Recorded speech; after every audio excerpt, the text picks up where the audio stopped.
Roll up for the mystery tour. Roll up, that's an invitation. Roll up for the mystery tour. Roll up to make a reservation. Roll up for the mystery tour. The magical mystery tour is waiting to take you away. Waiting to take you away. This is the Community Solutions Podcast. Jason Bradley, Andrew Richter from deep in the bowels of our underground lair, where we have 9+ seasons worth of podcasts with fewer meltdowns than one Katie Porter interview. Wow. You sure about that? I am positive. Yeah. Well, I've been animated at times. My meltdowns are pretty good. I don't think I've melted down. You know, I don't know that I've had an epic meltdown. I've maybe had one or two, but I don't think so. Yeah, I mean, the older I get, the more I can't act that way anymore. Yeah. I just can't, you know. Well, that's probably a good thing. That's shows signs of maturity. Well, and I got to keep my blood pressure at a certain level and all that stuff. You know, it's just.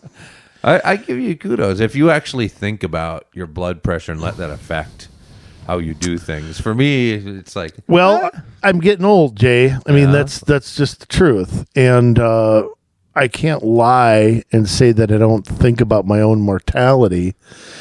Right. I think it's natural when you get to the age I'm at right now, and it's hard to believe we've been doing political stuff for you and me together for damn near 20 years now, almost anyway. And it's kind of like, wow, you know, in a way it seems like, you know, it's been 30 years since I graduated high school, and in a way it seems like that was 5 minutes ago. In a way it seems like it was 200 years ago. Right. You know, it's so long. I mean, I had never voted. I think back to 1995, and it was like another world almost. And but at the same time, man, I can picture my locker at Cooper High School. I could walk right to it if I was there. Room 347, Mr. Goodwin. I could walk right in there, right at the end of the hallway there in the circular part. Yeah. And I walk right there right now. But we had our caucuses there a few times. Right. And I may have wandered up the stairs and checked out a few things. So, you know, it's been quite a bit. But, yeah, I just can't flip out anymore. It's just, life's just too short to do that. And I try not to be angry. Politics gets me worked up enough. I don't need to get worked up over other stuff like that. So, you know, so yeah, I mean, maybe it is a little maturity too. I mean, you know, you don't want to act like a 12-year-old your whole life. That's actually an insult to 12-year-old sometimes. Sometimes it is, yes. So, yeah, I don't know. Yeah, I try not to get worked up. That's probably a good plan. I mean, it doesn't work on these podcasts, but, you know, it's... I'll tell you what, though, if you go back in time to the episode where we laughed about Rebecca Knocker and uncontrollably for just minutes at a time, I couldn't speak for the rest of that episode. Where knockers were present. It was just... I think back to that as that's like the biggest. I mean, I've had other times where we've laughed and giggled the whole time, but nothing tops that. And I've gone off on rants. Yeah. And a rant is very different to me from a meltdown. To me, a meltdown is Billy Martin or Earl Weaver arguing with an umpire. Right. That's a meltdown. Yes. Okay, so that's different. So, you know, whatever. Jerry Burns, that's a meltdown. Yeah. So yeah, I don't know. Burnsy. Oh, Uncle Burnsy. Yeah. By the way, I do know the song. Okay, I got that band. That's good. I do know the band. Yes, you should. So, you know, I'll tell you what, I feel bad for Paul McCartney because if he'd have stuck with those three guys, Paul would have never made it. Right. So, so it's the Beatles. And, of course, by the way, they misspelled it. Did they know they misspelled it? Yes. Okay. I believe they did. If they did or not. It's a play on words. It's musical, you know. I chose that song today, Magical Mystery Tour from the Beatles, because that's kind of where we find ourselves, Andrew. It's like every time we look at anything from the government, we don't really know what end is up. Well, And it's kind of a mystery. It is, and I will tell you that I don't want to. Here's the thing: I don't want to fly off the deep end on everything. No, It's easy to do that, though. oh, if absolutely. you When they wanna- don't give you answers, If you want to be a conspiracy person on anything, it is not easy, not hard to do. no. I mean, if you want to believe that, we knew about Pearl Harbor, that we knew about, there's evidence out there that I can understand how you think that. And given our government's track record of telling the truth, and I don't just mean the federal government either. I'm kind of open to it. 20 years ago, okay, if you'd have told me some of the stuff that I think now, Yeah. I wouldn't know me. I'd be like, what? Yeah. I just, and I don't know what I know COVID did a lot of this for me, did a lot to get me to re-examine, look back at things, all the lies told, all the BS we were given. I realized that the elites really run everything. The experts, trust the experts, Right. who are wrong every day of the week. How many times does a foreign policy expert, but what do you have to do to be one of those? Yeah, I suppose you get a fancy degree from a... There's a civil war going on in the Congo, and we're going to have foreign policy expert, blah, blah, blah, to come and comment. It's like, well, who the hell are you? I mean, with all due respect, what makes you an expert on foreign policy? What, you sat on a Washington think tank, or you're a big contributor to so-and-so, or... You have a blog. Yeah, you were the undersecretary for somebody. I mean, what makes you an expert? Okay, Yeah. I just don't know. Being right once in a while, maybe that would help you. I don't know, That's a good one. but I think to myself, there's so many things I didn't want to believe. I think for me, for you and me, some of it started with Agenda 21 Yeah. and looking into that Yep. and not wanting to believe it. Right. I so didn't want to believe it. You go back and you look at things. My dad served in the Vietnam War. He served very honorably. You don't like to go think that the war started with a false flag, Right. a total lie. But it did. It absolutely did, without question. Yeah.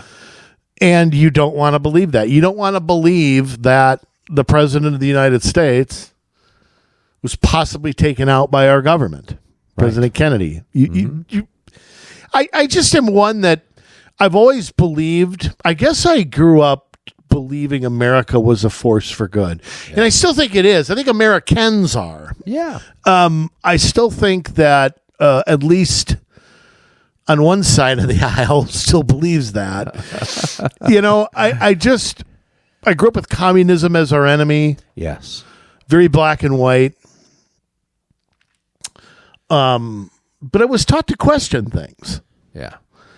And here's my question I pose to you right now. If the government of the United States will false flag us into a war that kills 58,000 Americans, and who the hell knows how many people in Asia, if the government actually did take out a president, some element of it, some rogue element, whatever, you tell me, MK Ultra, things like that. Yeah. You tell me what they are incapable of doing. Name anything that they are incapable of doing. Well, I think it depends a little bit. When you're talking like the people that are elected, there are certain things some of them won't do, I think. There are certain things. Agreed. On both sides of the aisle, I think that's true. Yeah. There are others who are willing to do anything. It's the deep state, the people that you can't see, the people that don't ever go anywhere, they're career or not politicians, but they're career government workers, bureaucrats. your State Department. It trickles into the FDA. It trickles into the Education Department. EPA, CDC, it's all you name over the it. place Alphabet where soup. they have an agenda that they are trying to force through, and they just, over the long term, they do what they can, and when they can't, they wait it out. I mean, that's the essence of progressivism. It's this fourth branch of government that the founders never intended there to be, this permanent administrative state. Mm. But I always sit there and I say, what's their reason? Yeah. I mean, let me back up a second. This is going to sound kind of...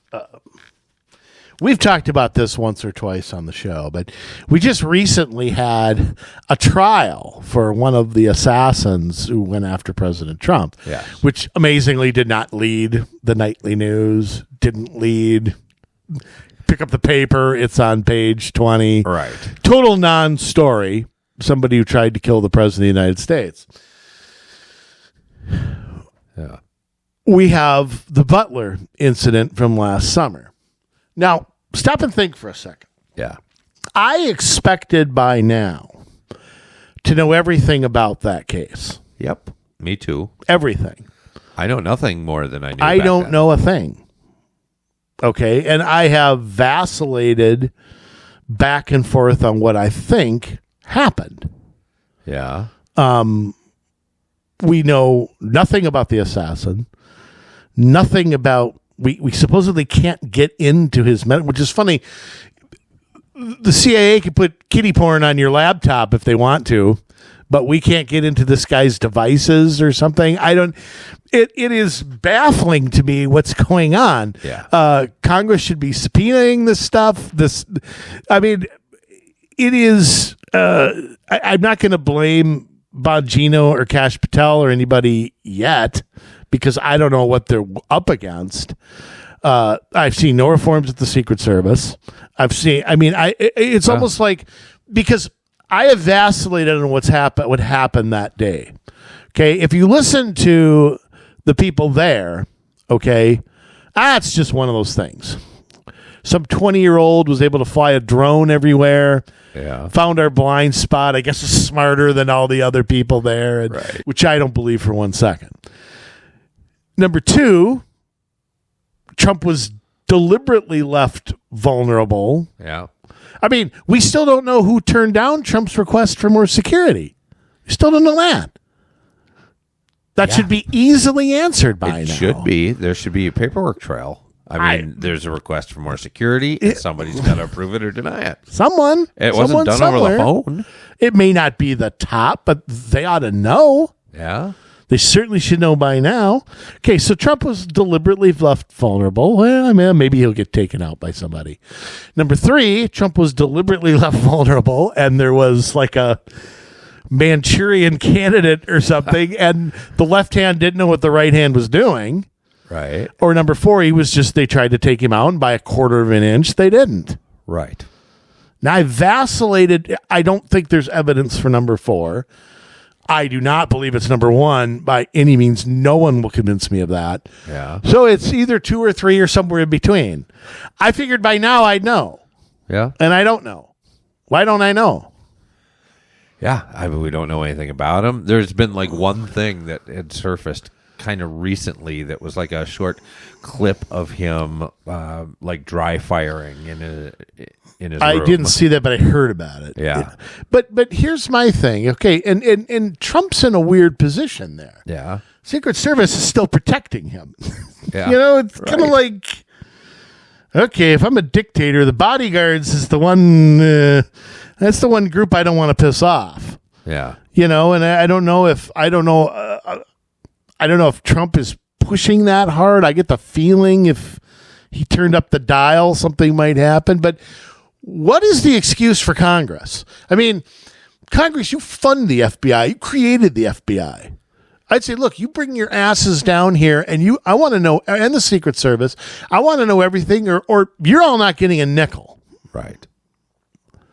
You know, I mean, it should be long done. It should have been done last July. Yeah. So that's where the wheels start turning in your head. Well, what could it be?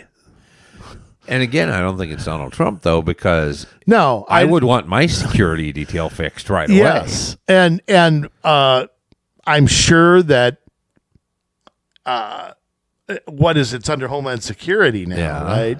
I think so, under yeah. what? Under Mayorkas, the worst cabinet secretary impeached.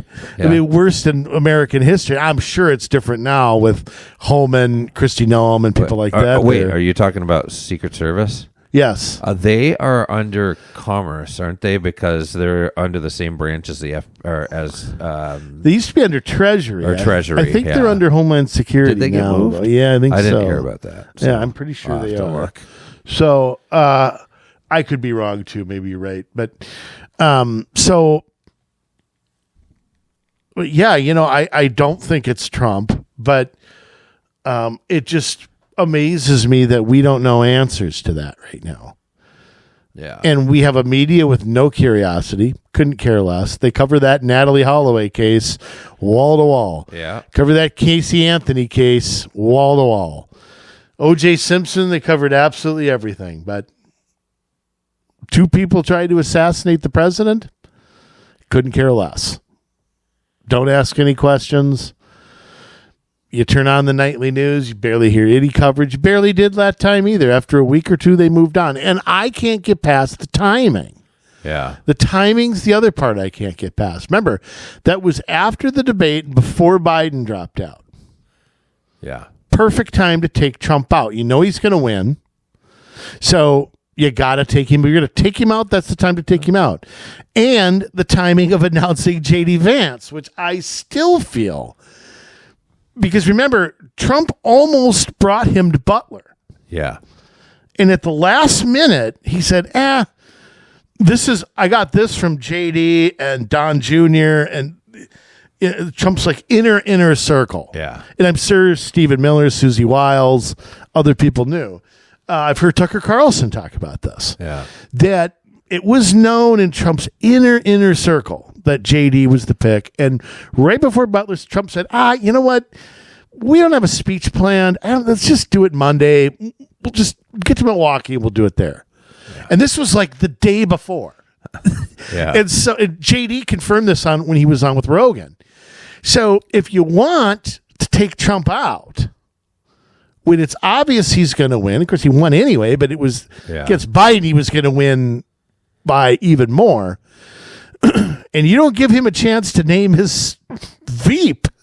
Yeah. What happens at the Republican convention 2 days later? Oh. Yeah, I don't even want to think about it. I know. You go back to a open. Yeah. How can you do an open convention? You got pledged delegates to somebody who's dead. You're going to have to reschedule it. Yeah, you probably would. But then how do you do that when you have, not that long afterwards, you have, early voting starting? Right. I don't know. I don't know what would have happened. People were already in Milwaukee. Yeah. I don't know. But you want to throw the Democrats are in chaos, and you want to throw the Republicans in chaos too? Yeah. So the timing just, again, with having no answers, this is where my mind goes. Right. Secret Service is under DHS. They were under the Treasury Department till 2003. I didn't think it was that long ago. Really? Because a lot of Secret Service agents actually are assigned to Commerce Department tasks. Like, they help with the IRS and things like that. Don't they? Yeah. Do they help guard I suppose they help guard our gold or something. I don't know. Its original purpose was to suppress the widespread problem of counterfeit currency. A significant issue during the Civil War. So, yeah, you remember that Dukes of Hazzard episode when that lady was counterfeiting $5 bills? Yeah. Yeah, I remember. I thought the Uncle Jesse said something about they actually looked better, and that's why I thought it was fake. Yeah. So again, my mind wanders and wanders and wanders, and then I think, whoa, horsey, I'm really going out the deep end here But it's hard not to when you're not told the truth. You know people know. They don't think they have to tell you. Yeah. And they're not gonna. They probably aren't going to. Which brings me to 9/11. Uh-huh. And Tucker Carlson's doing his, I think, a pretty good job of talking about what our government did, knew, didn't know, why such and such. There's a few episodes that haven't been released yet. Yeah. But Jay, when 9/11 happened, I remember where I was. I was at a gas station in Minneapolis. Easy stop. I was right there. And then ran to my friend's house. He lived by the U. And I saw the second plane hit live. Again, one of those iconic days I won't forget. When you see what our government was up to, and you step back and you see the aftermath of it, Yeah. you again see that it is 75 years until they are going to release everything that they know about 9/11, Yeah. which of course will all be dead. True. And even then, they probably won't. We've gone through this with the JFK stuff. There still hasn't been released, despite executive orders by President Trump, despite Pam Bondi going after all these people who aren't cooperating, and nothing still seems to be happening. I don't understand how you can do that and not lose your job. I don't know. I know if they start firing people, Trump will be the one they blame. Yeah. I mean, I guarantee it. But I think it has to happen to get whoever's in charge of it out of there. Here's my question, though. While 9/11 continues to perplex me on some levels, Yeah. my big thing is the more I get neck deep in this stuff, and you see efforts to take out bin Laden that weren't done. You see Al Qaeda members getting visas to come to the United States. Yeah. They get trained at flight schools here in the U.S. There is so much weird stuff out there about 9/11, and the arrogance of our government that they don't owe us an explanation. Right. What is it about? Is it I know for me, anybody who questioned it, I got angry at, shouted down, didn't want to hear it.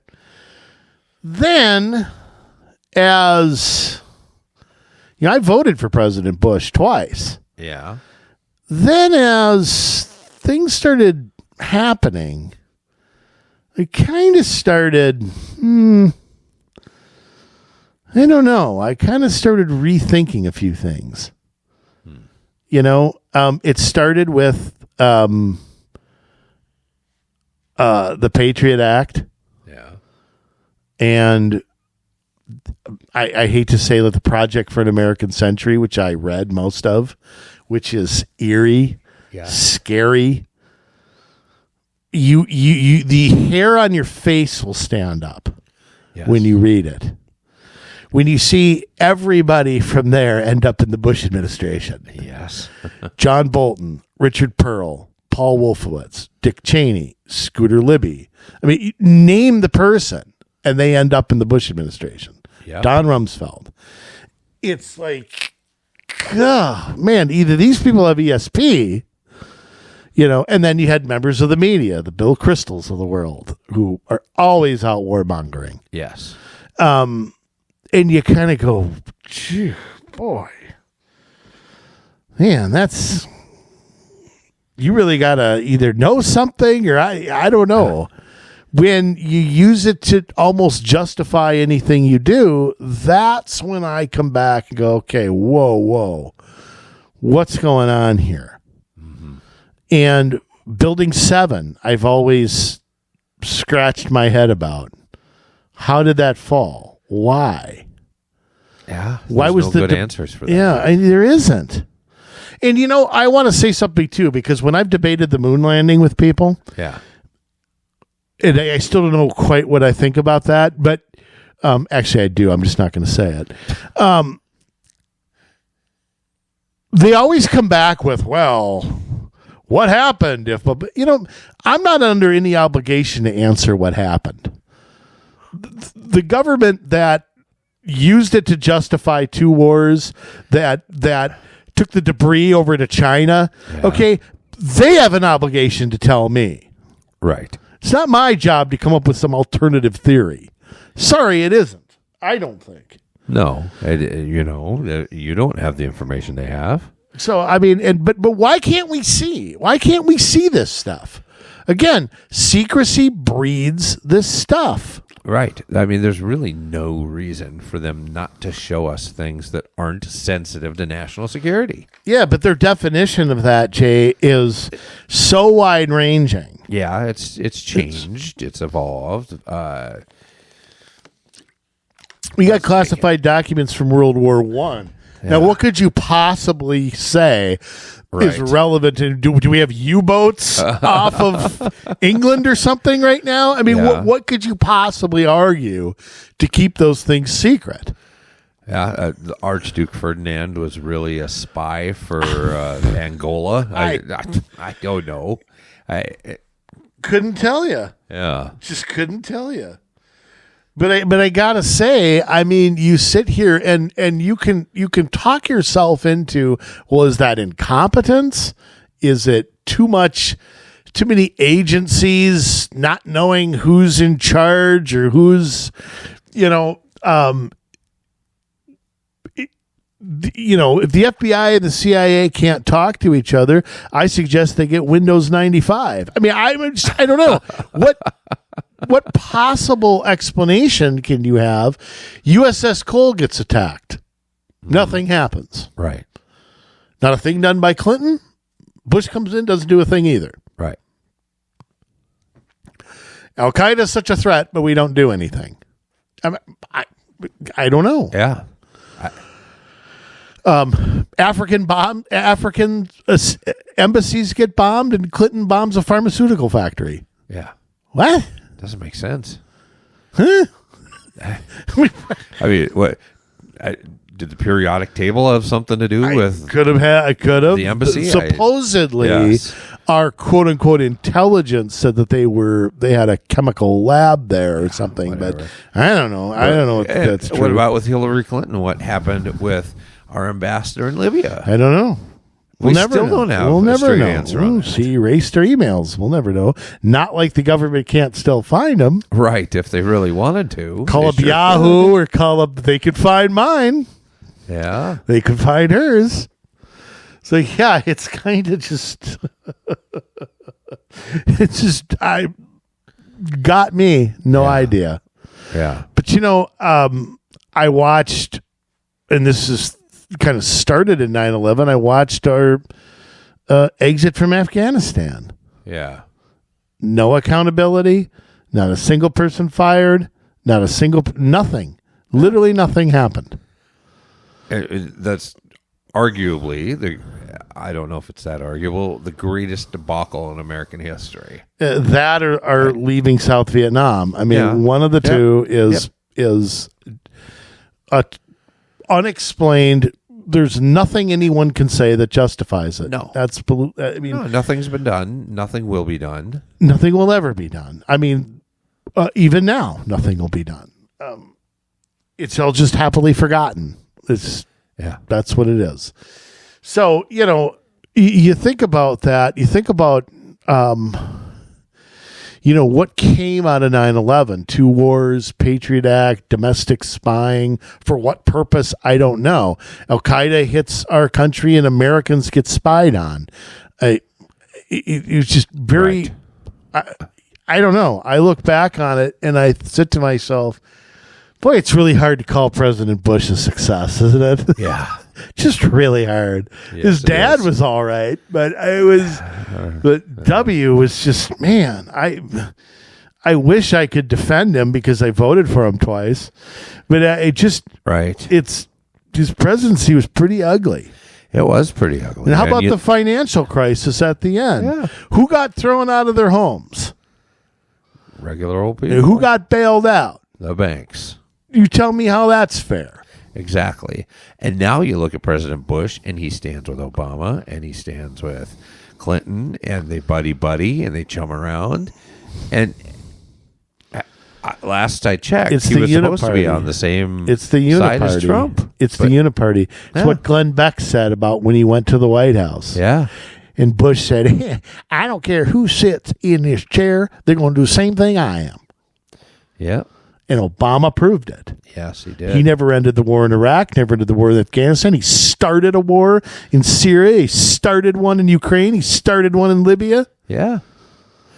Well, I mean... Or started one might be a little too far, but he certainly didn't come as a peace candidate. But you look at the actions of the State Department under Obama, and you have the deal in Libya, you have the Arab Spring, you have the revolution in Ukraine. I mean, there were a lot of things that he did start to overthrow foreign governments. Absolutely. Syria and Ukraine, in particular, Ukraine succeeded.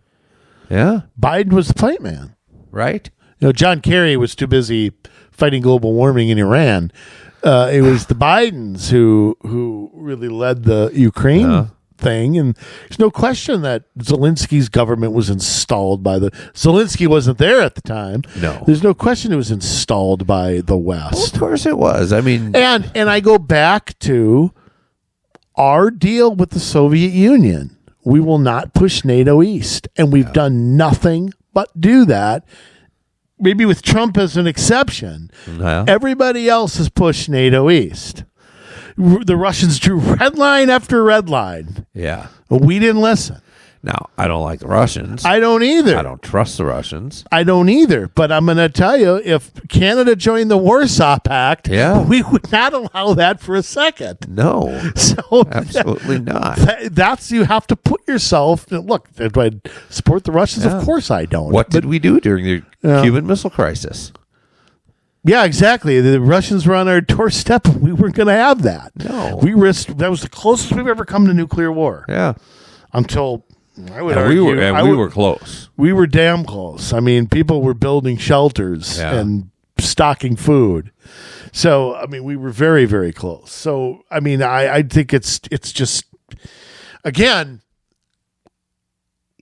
and I say this too about 9/11. Did we ever listen to a word bin Laden said? We should have. When people say that they're going to kill you, you believe them. But after 9/11 happened, it was, well, we were attacked because we're free. We're attacked because we're a democracy. Bin Laden wouldn't have known a democracy if it ran him over. That's not why he hated the United States. Hated the United States for what he believed we were doing, messing around with the rest of the world. He wanted the U.S. out of where he was, which was Saudi Arabia. He opposed the U.S. Going against... helping Kuwait against Iraq. He said the U.S. will never leave, and we still have bases there.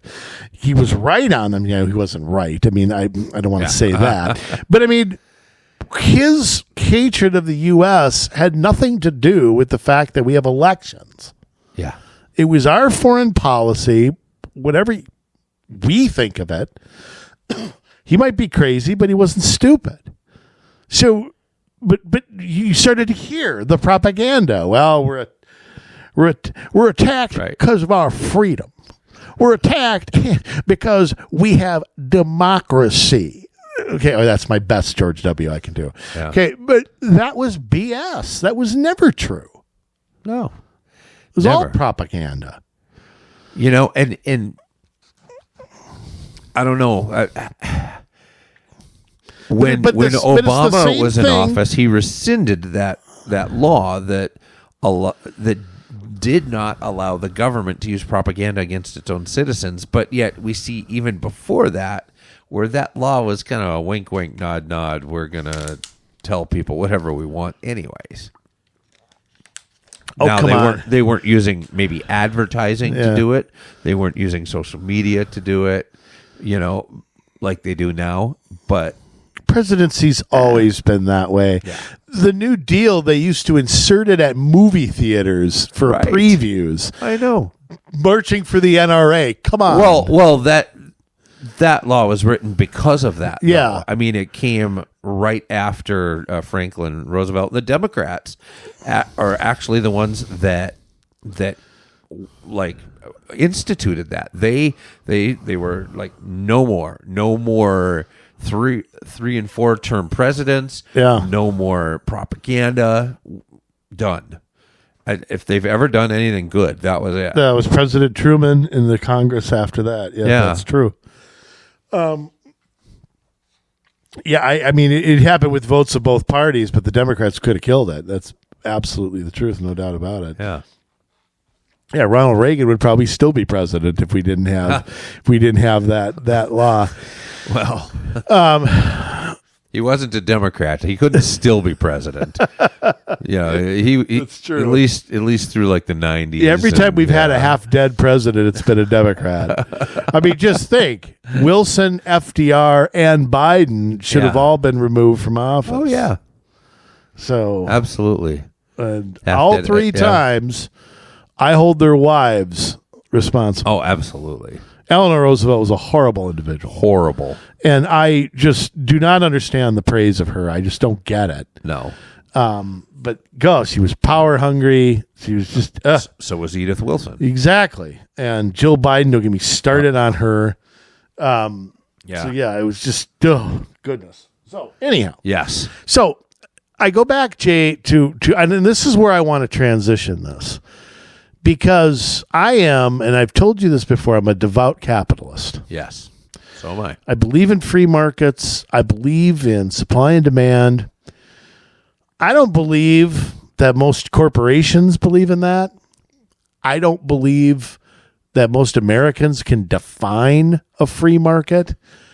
I don't believe we have a free market. I don't either. And so one of the things I've really tried to do, and boy, this has really tested my patience. And one of the things I'm going to give advice to Dems too. One of the things I've tried to do is understand like socialists. I try to understand like the Bernie Sanders movement. Now, yes, it tests my patience. Yes, listening to a Bernie Sanders speech is really tough. Yeah. Boy, it just, I got to turn the volume down sometimes, keep my blood pressure low. Yeah. Because his solutions are so insane. Oh. But I try, and this is what I suggest Democrats do with President Trump. If you don't like him, fine. But you have to try to understand his appeal to people. Yeah. The ability to connect with somebody has nothing to do with your income or anything like that.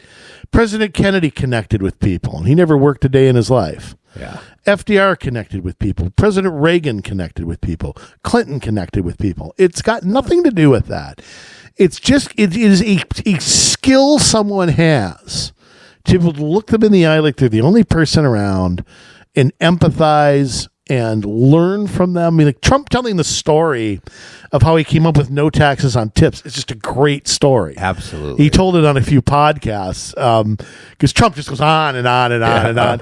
You kind of have to bring him back sometimes, but it was all about listening to voters. Yeah. Especially in a state like Nevada, it wasn't his idea, and he'll tell you it wasn't his idea. That he got it from voters. So the ability to understand why people think why they do. Trump came along at a time, and Sanders kind of came up at the same time Trump did into national. Sanders was there for a long time, but he wasn't very well known, right, till he ran for president. But they both came up at a time where to shake up their own party. Trump talked about, didn't want to support the forever wars. Yeah. Didn't want to support the globalists. Felt that there were trade deals that were not to the advantage of the United States. Talked about how there really is no plan to combat China. Right. And I mean, the border was wide open. I mean, those issues were already there. They didn't have a champion to seize on it. So you might say, well, why does this millionaire, billionaire businessman appeal to, a steel? Well, that's why. He focused on issues that both parties were ignoring. Yeah. And if I could say the same thing about Sanders, cost of college, cost of healthcare, cost of rent. Who was talking about that before Bernie Sanders? No one. Yeah. Maybe some people here and there. Obamacare was supposed to solve it. It didn't solve anything. You listen to Sanders talk about Obamacare, he'll shred it. I mean, he'll sit there and talk about everything where it fell short. But I mean, again, his solutions are wrong.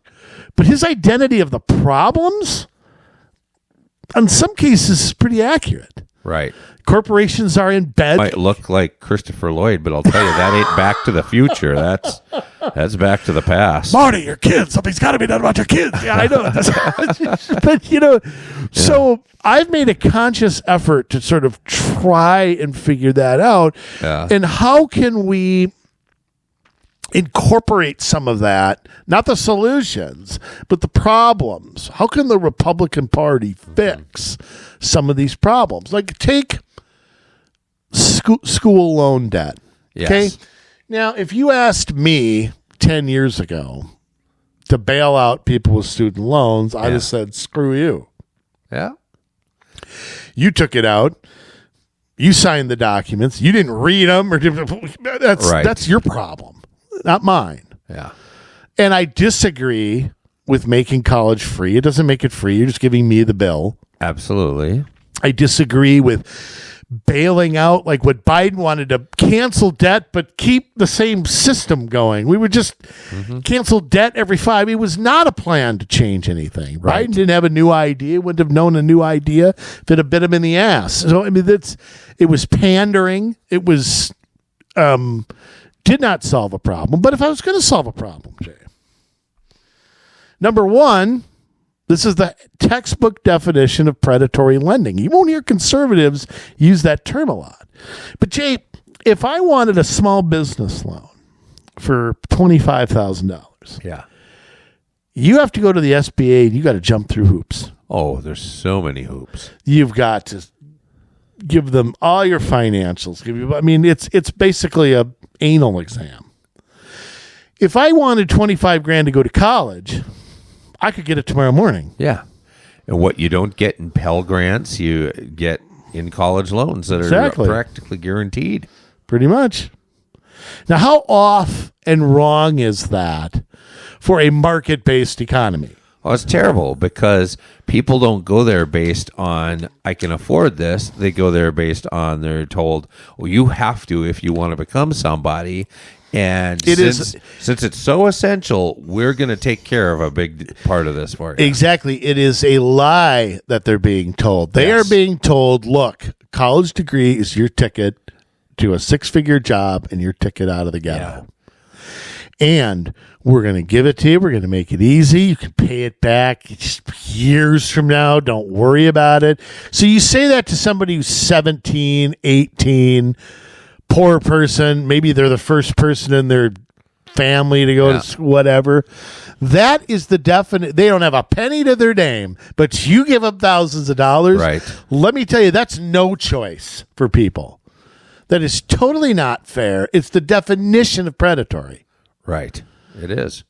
Because the truth is, okay, and here's the other thing too. If you wouldn't give this money out so easily, maybe colleges would start to reform. Yeah. Colleges have no incentive to change what they're doing. Absolutely not. These professors make so much money, and they have how much in endowments, in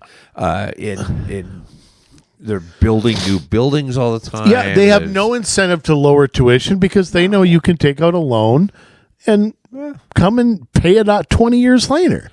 Yeah. Offer their degree in North African lesbian poetry when you're qualified to do nothing when you get out, and they know it. Yeah. They know you'll be working as a waiter. Now, it's one thing if you're going to college for nursing or you're going, and there's colleges that aren't four-year universities that offer nursing degrees, by the way. Yeah, not to mention all the other blue-collar stuff, Physical too. therapy, you might need to go to college. Doctor, lawyer, but you don't need to go to a four-year school for German zoology farming. degree. Yeah, I know. It's... Well, then how about your other options nowadays? There's community colleges. Yeah. Who says you have to graduate in 4 years? Who made that rule? Right. When you're my age, does it matter if you graduated at 22 or 24? A liberal arts degree was so important. Yeah, and how about that too? Why do we have to take all that garbage again? Why do we have to? Why don't we go right into what we want to do for a living? Why do I have to retake all the crap I took when I was in high school? Now, okay, some math could be useful based on what you're going into. Okay. I can't criticize. Look, I think everybody should know math, science, basic economics. Right. But if you got a high school diploma, with all due respect, you should know that already. You should have to retake it in college. Right. We all know that a lot of kids don't know that stuff. But to spend the first year or two of college retaking a bunch of classes that you should have learned in high school is not only a waste of time, it's a waste of money. And you could be into your major and having a job when you're 20 or 21. I didn't need a psychology when you class. but when you go to be an electrician, do they make you take English and sociology? Right. And why? So then why can't you just, if I want to be an accountant, why can't I just go into accounting? Why do I have to go read? But and I don't know if I ever told this story on this podcast before. Going to College of St. Scholastica, you have to take all of these music history courses. There's like a general overview, and then you go through each of the periods, medieval music, right? And what were the instrumentations back then? They had various types of string instruments, No, violins, did they? Okay. and before that there were lutes. Like in the medieval and Baroque periods, you used a lot of lutes, and the instruments were a little bit different. And then they progressed through like the classical period and the Renaissance and stuff like that. Romantic period, Renaissance being before classical. Anyways. You take all these classes, these music history classes, and then I go, and it says on my list of classes that I need, I've got to have a history class. Oh, great. I've got 6 of them, 7 of them, whatever. Perfect. So I go and... I have never heard this story. I just want you to know that. I asked, okay, so I can use one of these classes, right? Oh, no, you have to take a history class. Well, I did. I took like 7 of them. No, that doesn't count. Well, why not? It's history. No, you have to take either like world history or U.S. history. And so I went through their list of history classes. You know what? I found a class that helped me so much with my major, so much with life after college. I took sports history. That'd have been great. Well, yeah, but do I really need it? No, I don't need it. Well, that is stupid. I'm spending money on a class to study the history of sports when I'm a music major. Stupid. You want to make me take a history class so I'm not dumb about world history or whatever? I might not like it, but if you're going to fool around like that, it's ridiculous. Wow. That's amazing. I did not know that, Jay. You've never told that story before. Sports. Yes, that counted. So you took, I couldn't get through medieval music. I couldn't get through a quarter of that. If it sports history I'd have stayed, I'd have gotten up at 6 a.m. to go to that. But your poor medieval history class didn't count. Right. Oh, God. Oh, that's great. Yes. But yeah, there's a whole boatload of changes that so need to be made. I mean, I don't even know where to start with it. I don't know where to start with colleges. they're so embedded in their 4-year programs that I don't know how to reform them. But I've never gotten a straight answer to, okay, if I want to be a nurse, I don't have to take English and sociology and Amish farming and, whatever else. Yeah. But if I want to be an accountant or a teacher or a lawyer, then I have to. Right. It just doesn't make sense to me. I just don't understand it. And maybe that's the big reform, is everything needs to be, a school that specializes in something. I don't know. Yeah, that might be good. But student debt, I'll tell you what, these reforms have got to happen, because what tuition will cost. And here's the thing, too. I wonder when it gets to the point where people I'm not sending my kid to college. Yeah. They're better off. I think that's coming. Yeah, I think it's almost here. Yeah. They're better off just going to work, working their way up somewhere. Yeah. They're better off doing that, learning a trade. And let me tell you this, if there's a shortage of workers, these corporations that require a college degree are going to drop that real fast. They should be doing that right now. They should be, but they won't. And that ties into where we're going with all of this, is that this is not a capitalist society. This is fascism. Let me explain this for all the listeners, because if you ask somebody what is fascism, about 9.9 out of 10 people will not be able to tell you what it is. Communism is where the government controls the means of production. They own the companies. Socialism is where the government may not own the companies, but they have influence over the companies, tell the companies what to do. Fascism is where the government and the companies work together, hand in hand, to create their own little cabal and shut everybody else out. Everybody wants to say, fascism, it's a bunch of people in jackboots. And no. That's not what it is. You have that inference from World War II with Mussolini, because he was working with Hitler, but Hitler was a National Socialist. He was not a fascist, per se. You had the socialist influence in Germany, and you had the fascist influence in Italy. And it is when government and business work hand in hand. And yes, it does include like this top-down control over the people, but a lot of that comes through economics and things like that, because you're shutting them out of the opportunity that should be available to them.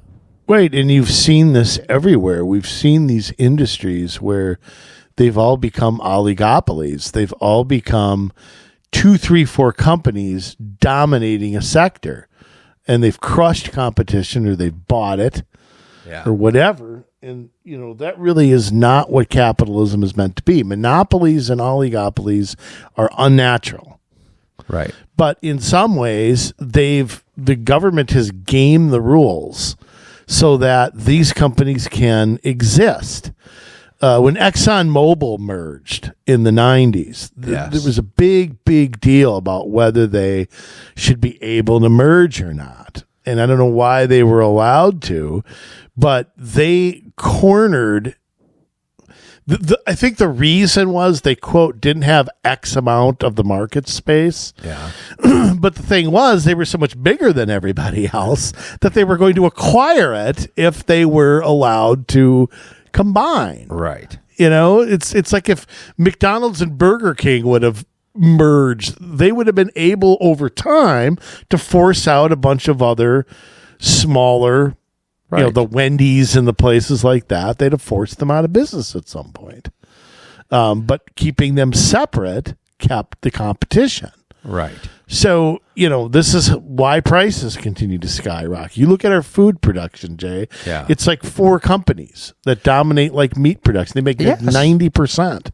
And they can control the price. Absolutely they do. Which is not fair. It's not fair to distributors. It's not fair to consumers. It's not fair to anybody. But because they're huge companies, because their stockholders are they have a fiduciary responsibility to make as much money as humanly possible. Right. Guarantee you they're contributing to so and so and so and so and so and so. Yeah. The system won't change because of it. Right. You're not going to have an antitrust suit come up against people. That was the last antitrust suit that was successful. Right. They don't do that anymore. No, they don't. No, they don't. These things should be broken up, I think. You at least have to disconnect it from government. You've also got to change inheritance laws, and you've got to change subsidy laws. Right. Because farmers are land rich, they're not cash rich. As soon as one of them dies, paying the taxes on the land forces them to sell. Who buys it up cheap? The corporations. Yes. Who then gets the subsidy? The absentee landowner. Yes. Okay, so that's a problem in and of itself. And so all of those laws have to be eliminated, period. I mean, why should the government get a second bite at the apple taxing the same money 2 different times?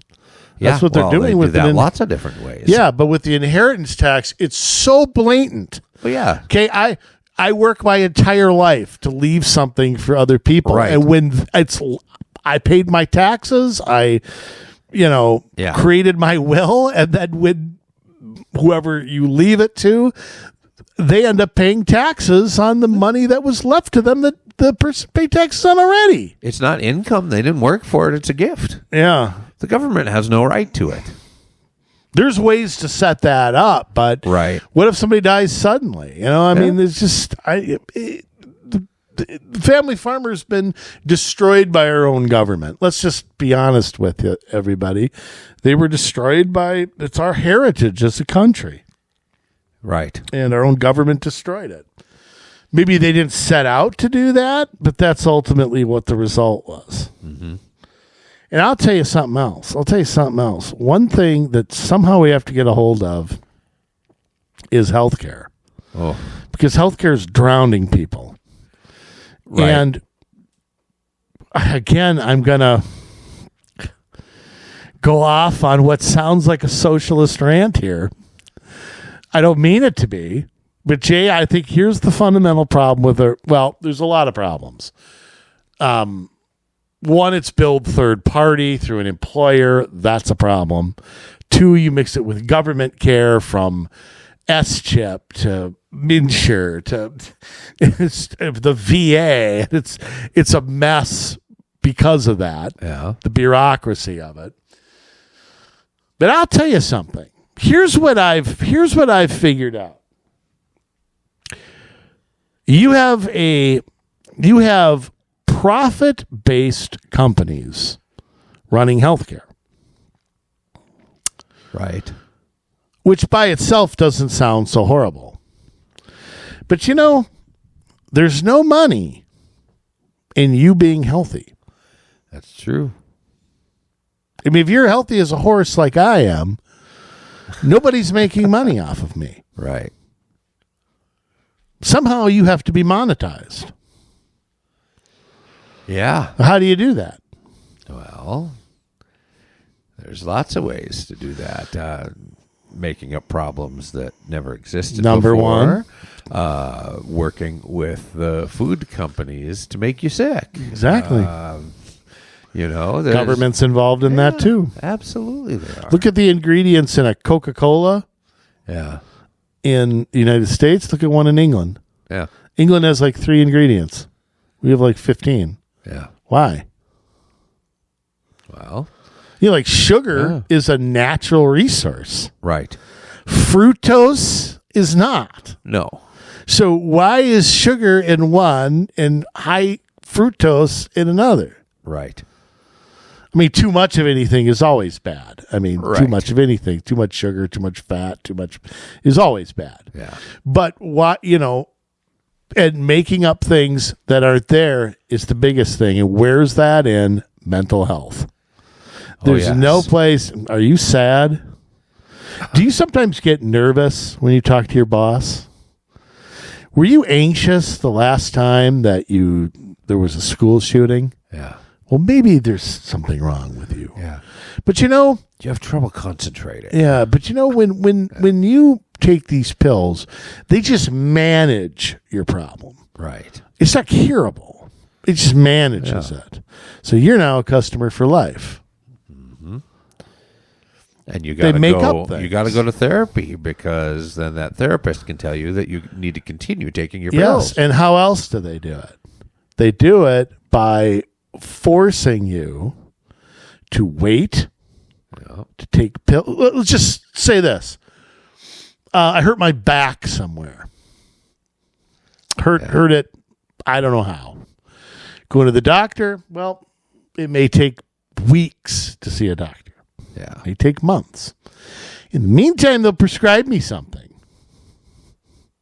I'm downing pills because I'm hurt. Right. See a doctor. Well, you're going to have to have an MRI, but you need to see a specialist first. Then I got to go see a specialist. Right. That may take months again. What am I doing? Popping pills the whole time. Yep. Then I see a specialist. Well, we might have to do an operation.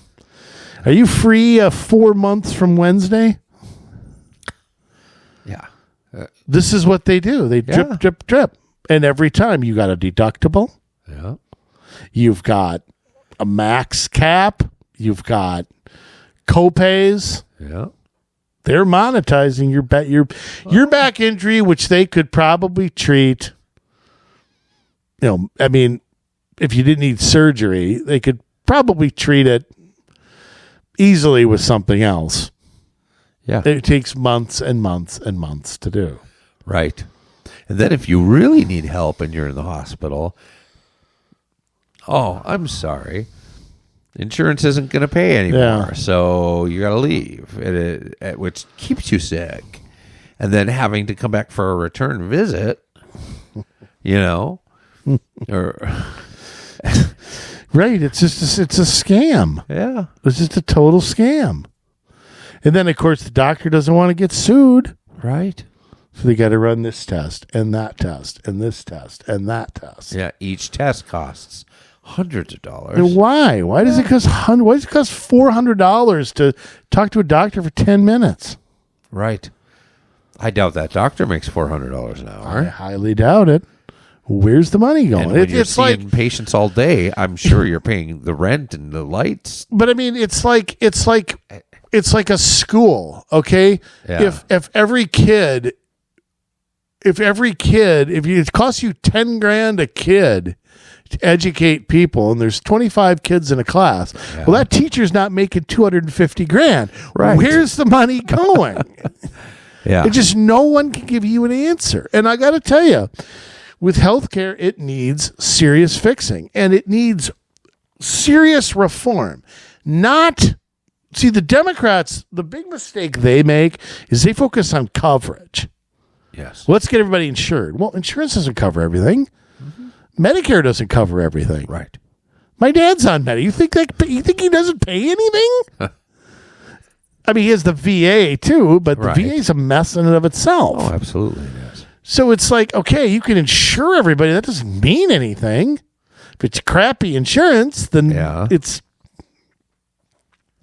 But no one focuses on, and medical debt is the next thing that's going to hit people is medical debt. I mean, just debt from, you get into an accident and boom, the bills come and they come and they come. And it's like, well, wait a minute. I got hit by some a-hole. Well, why do I have a bill for thousands of dollars? Right. And the insurance company will do everything they can to get out of paying. Yep. They'll try to minimize your pain, minimize your time missing work. Yep. And home insurance, you have to re-roof your house. Yeah. They'll dump you now. That's right. They won't even carry you. Your furnace is old. Yeah. They don't cover that. No. Too bad. Go finance it for $5,000. What we really Centric society is what we have. The Democrats want this universal. You get health insurance, and you all get the same health insurance, and it's all bad for everybody. What needs to happen is a capitalist approach where it's like car insurance. You could go to any company under the sun, and you then are assuming the risk based on the company that you have insurance with that they're going to pay, but you get to choose that. Yeah, that's half the solution. You've got to get it off of your employer. Yes. That's where I think, because I don't have health insurance choices. Right. I take what is given to me. I'm not through the employer. I'm not making healthcare decisions. Yeah. It's made for me. Here, you got 3 plans. Well, I don't like any of them. Right. The premiums are too high. It doesn't matter. This is what we offer. This is what and they can switch it on you. What are you going to do? Switch jobs every time? Go tell somebody my age. Well, you just have to go change. You got to go deliver pizzas if you don't like your health insurance. Oh, come on. I mean, that's not fair. Right. And as far as that problem goes, I mean, really, that can be fixed by government. Get rid of the income tax. Then there's no need for pre-tax deductions off of your pay. Yeah, that's how it ended up with employers anyhow, was high taxes. Yeah. Because the top rate was like 90% or something. Yeah. So they lobbied Congress. I don't know how many people know this, but Congress was lobbied, hey, I don't want a bonus at work. You jerks take 90% of it. Give us our health care at pre-tax deduction. Yeah. And that's how that occurred. Right. But, still the capitalist approach still needs some parameters around it. Right. There has to be a de-incentivizing and this is where it gets sticky. There has to be a de-incentivizing to monetize someone. There's got to be a de-incentive to try to get them on medication or try to get them coming in all the time or there has to be a way to de-incentivize that. Because right now, like even like having diabetes, a lifelong condition, if a company can monetize it, they're okay with that. Absolutely. You can have the diabetes. That's why there's no push to fix any of this stuff. Yeah, who wants to find a cure? Then you lose a customer. Exactly. There's no incentive to go get a cure for anything. Yeah. Why? Why should I get a cure? Why should we find a cure for AIDS when we found medicine for life that somebody can just take it? We can bill them and bill them and bill them and bill them and bill them. And charge exorbitant prices to do it. Exactly. Because insurance will cover it. Or they'll cover a high percentage of it. Yeah. Stick you with the rest. Right. Why is insulin so much more money here than somewhere else? Because it's billed through a third party, and there's no incentive to stop that. Mm-hmm. And the solution is not the government. The government just putting the cost stuff on the taxpayer doesn't lower the price. No. It just changes who's paying it. So, but I'm going to tell you, conservatives have got to get a hold of this, and they have got to put out some serious reform here. Yeah. They've been all talk on it. They were all talk under Obama. They were all talk. Because as soon as Trump won and Trump declared his first joint session of Congress, I want a bill to repeal and replace Obamacare right now. And he never was delivered one. Nope. They don't know how to do it. If they knew how to do it, they know how to do it. They just don't have the political will to do it. It's like, what the fixes are to Social Security. No one wants to do it. Right. Well. Yeah. And the baby boomers, they won't give up anything. Yeah. Well, that's true, too. Sorry, but they won't. No. They've had it the easiest of any generation in this nation. Absolutely. Well, maybe not Gen Z at this point, but right. Well, Gen Z is they're the debt people. Yeah. They're the people. They've got all the debt on them, all the debt that's been built up. Average first-time home buyer in this country is 38 years old. You think of the young family with the white picket fence. They're renting for 10 years. Yeah. And, so some of this stuff is, I don't know, it's going to take some serious stuff. And what I worry on our side is we're going to get a lot of, well, that's not the government's job. Well, that's not constitutional. Well, that's okay. Well, you know what? I don't want to say I don't care, because I do care. But at some point, it's got to be, okay, people are hurting, and we've allowed this system to get warped. Yeah. And if we have to do some radical things to unwarp it, then we have to do it. Yeah. And I'm sorry that offends some people on our side, and it does. But I keep saying, go tell somebody with $100,000 in student loan debt, you don't care. Go tell them you don't care. Yeah, I don't care. I don't care if you can't afford a home. It's not my problem. You signed a contract. Go tell them, I don't care. Why do you think Republicans never win the youth vote until Trump? Why do you think that? Right. Because it was they don't policy speak to them. And not compassion. Yeah, but you can have both. You can have both, and that's where with the Democrats there was so much quote unquote compassion for everybody that things just got so bad. Yeah, because there's no policy. It's feelings. It's not thinking. Right. Yeah, I mean there is that, but I think some young people are some young people spending beyond their means, of course. Yeah. I know 80-year-olds who do that. There's that's a hard lesson. And yeah. You got to work yourself back from that. Yeah, and so I just I don't know. I think it is the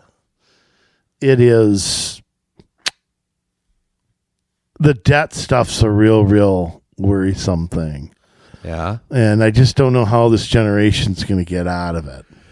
I don't either. I mean, you have to do something with the university system. You have to do something with the medical system. There are ways to take controls off of it, but then you have to look at these big corporations, and the government has to stop colluding with them, for one. They just got to kind of kick them out of the nest on their own. Yeah, but that's worrisome too, because what's the corporation going to do? Back their opponents. Yeah. I mean, we've seen it with Big Pharma. No, they already do. Yeah, they do, but this is where I wish Republicans and Democrats could work together. But it's not going to happen. Yeah.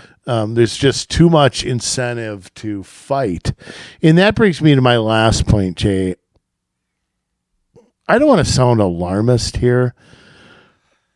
Because look, the worst thing that can happen to a country is a civil war. We're still fighting ours. Yes. We're still arguing about whether elementary schools should be named after Robert E. Lee.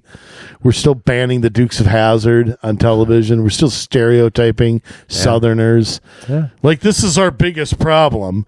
We're still fighting a civil war. And I look around and I just think of my political opponents and neighbors. I don't know what binds us as Americans anymore. We're not bound by language. We're not bound by religion. We're not bound by heritage. We're not even bound economically. What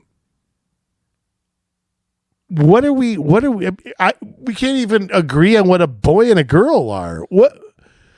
This is the definition of a civil war. People can't live together. Right. You've got states that are radically different. Do I have to be an economic migrant in my own country? You got California and Texas might as well be two different worlds. Yeah. Illinois and Florida.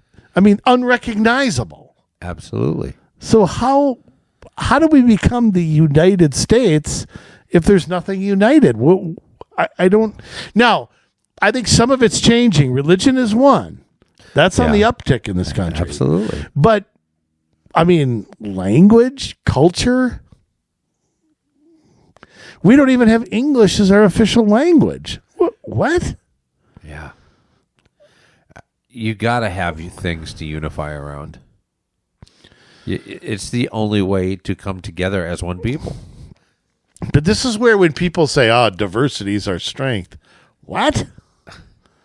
Go look at Western Europe right now, and you tell me diversity is their strength. Yeah.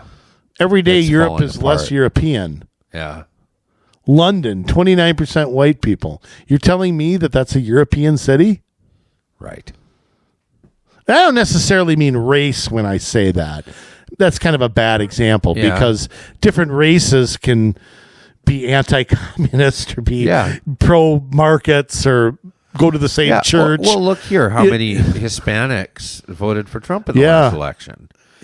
We found things in common to come together. Yeah, and I think a lot of that was social stuff. Yeah. A lot of that was abortion. A lot of that was trans. Yeah. A lot of that was high cost of living. Hey, the price is the same at the grocery store, no matter who the customer is. Yeah. It doesn't matter. It doesn't matter who buys it. There's not a Hispanic price at a right. So I do see that, and President Trump has blown up that old Democratic coalition. 3 groups: young people, unions, and Hispanics. Yeah, those are the coalitions that voted 75% for Clinton and Obama. Yeah, and Trump's blown them up. And I would say, I don't think so. Black men, he's white women, definitely not. Yeah, well, actually, I've seen approval ratings among white. It depends who you are. Right. If you're the snobby Wyzetta house mom who has food delivered to you, then you don't like Trump. If you are the middle class working family, you have a totally different view. That's different. Yeah. So it does really depend.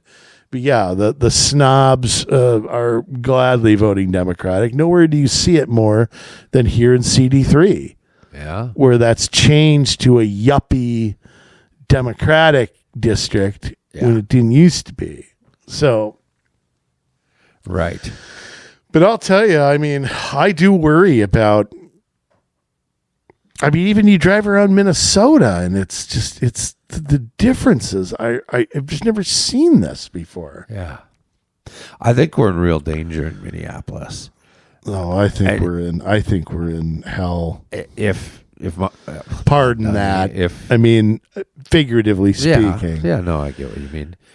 If Fateh wins, I don't know what happens, Yeah, is it so bad I'm cheering for Jacob Fry? Yes. Believe it or not, Jacob Fry is to the right of his counsel. If that is amazing. I know, it's crazy to say it, but he's almost a voice of reason in Minneapolis. I know. Almost. Well, he didn't support the defund the police stuff. Right. I think he has stopped some of the most whacked stuff. Yeah. But I don't know. It's pretty bad. And that's where you got to keep an eye on cities like St. Louis Park. They have a Somali mayor. What are the trends? Are Somalis moving to St. Louis Park? They have elections this year. They're very politically active. I haven't even looked. Are there Somalis that are running for Probably. city council? I'm sure they have their own Cedar Riverside neighborhood. They only need to get 2 more votes. Yeah. And if they get 3 votes, what's to stop it from becoming Dearborn, Michigan? Nothing. It'll never recover because that's where they'll all head. And you've got a large population of Jews there. They happen to be, a lot of them, secular, not all of them, but, so they're willing to vote for their own demise, people that hate them. What I don't understand, it's like, oh, you hate me, but you have a D next to your name. Let me vote for you. Yeah, I don't know. It's some of the craziest thinking that I've ever seen in my life. I have no explanation for it. Zero. Yeah. I think the lack of opposition, organized opposition, is a problem. Yeah. I think the ranked choice voting is a problem. Oh, it's definitely a problem. And I just think that the feeling that there's no way out of it, what you're seeing, though, are those people leave those cities. That's the thing that you're seeing. Yeah. They're like, screw you, I'll move 20 miles away. That's what you've seen a lot of. Oh, yeah. So they've left it to the people who've ended up staying. Yeah. And it ends up being 75-25. Right. And the 75 do anything they want to do the 25. Yeah.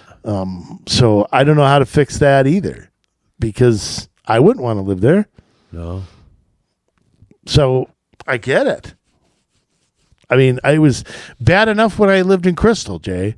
It was bad enough fighting City Hall, finally winning, but the rest couldn't do anything about. Right. Couldn't do anything about the state reps. It got worse and worse and worse. Yeah. So I don't know. I'm torn between letting them crumble, but that's irresponsible. Too many innocent people are going to get hurt by that. Yeah. But I think Minneapolis is taking a worse. They're literally getting worse every time I blink my eyes. Yes. So, and I'll tell you, St. Paul is not far behind. No, they're not. It's not quite as bad over there, but it is pretty bad. Yeah. Old Melvin Carter isn't doing a very good job running that city, and then you have a city council that's all women, and they have bubble parties and whatever else. It's not even a serious group of people. Well, they're not addressing the problems of a big city. The problems of big cities are not resolutions supporting abortion. The problems of a big city are crime, policing, right. The fact that nobody wants to go there, the fact that nobody wants to put a business there, the fact that office buildings and stuff are stand empty, the fact that people don't want to go to sporting events, they don't want to go to state fair anymore. The restaurants closed. It is a ghost town in some parts of those cities, and it's not being addressed. Rents are sky high. Housing is old and crumbling. Yep. And these city councils and mayors aren't doing a thing about it. Now, they may have an individual or two that are better than some of the others. That's possible. Yeah. You certainly have that in a lot of the suburban cities. You have one or two members out of 7 that are trying to do something. Right. But, for the most part, it's just sowing their own demise. And I don't know what's going to kill off Minneapolis, but it isn't far. No. I mean, I don't know if you technically have a majority of Democratic Socialists on that city council, but you have enough people that are willing to side with them that it really doesn't matter. You have a majority on some issues, and you may have a veto-proof majority on some issues. Whether they have a working majority on everything, that I don't know. Yeah. But they certainly don't with Fry as the mayor. No, but 1 or 2 more seats, even if Fry gets reelected, what do they have? Is it 12, 11 city council people? I would say 13. Okay, I'd say at least 6 are Democratic Socialists. Yeah. Now, you add a couple more or a couple more on a certain issue, and it doesn't matter who the mayor is anymore. Right. And if Fatah is the mayor, nothing's gonna matter. No. Here's though what worries me is the ranked choice voting. Yes. Because you can manipulate that. Oh, it's a scam. I mean, you watch what Fatah is doing, and you have they're coordinating with other campaigns to make sure Fry is not number 2 or 3. Yes. And if he can get the most first place votes and still lose. Right. Because of how no second or third place votes. Exactly. Yeah. So because there's no primary, there's all that manipulation going. They manipulated him to get the Democratic nod. Yeah. By absenting what did they have? Lack of a quorum or something? Something. They did something where they absented themselves, or I don't know what it was. Yeah. But that's the total system we have here in Minnesota. This BPOU system where you just manipulate, or your friends become delegates, whoever shows up at caucus. It's just a total ridiculous system. I believed in it at one time. I don't anymore. Yeah. Because I've just seen it not produce good candidates or good results. So, I mean, I don't know if we're going to know who won the night of the election. Yeah. And I mean, it's interesting in New York with Mayor Adams out of the race now, how that changes things. So Yeah, I haven't seen a poll since I haven't either. And it's weird because they've started voting already. So how could he be out? What about the votes he's already gotten? I don't know. I don't understand that. So, but again, I go back to New York Democrats. Andrew Cuomo was the best you got 8 million people in one city, and he's the only guy you could put up. You have a murderer or a communist. Those are your choices, New York?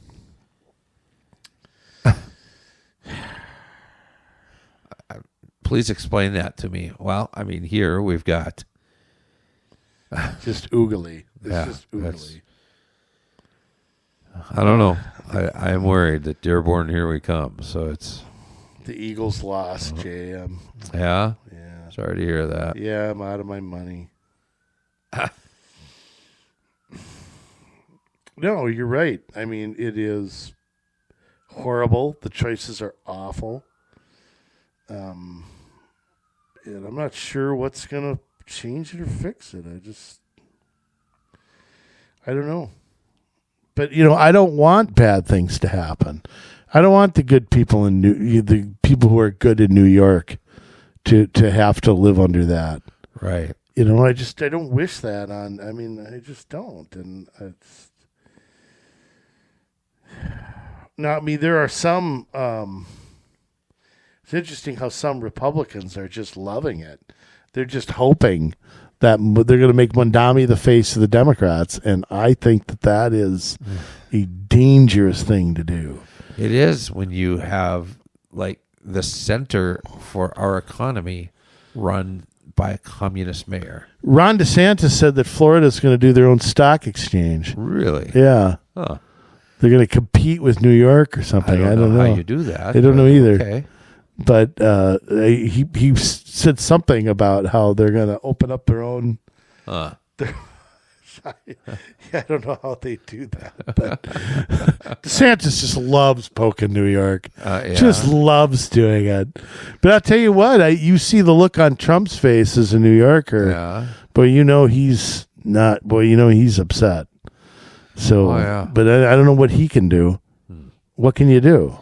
Right. Yeah, I don't know. I mean, I'd love to see Curtis Sliwa have a chance, but again, ranked choice voting hurts, and just the optics of an odd year election. Yeah.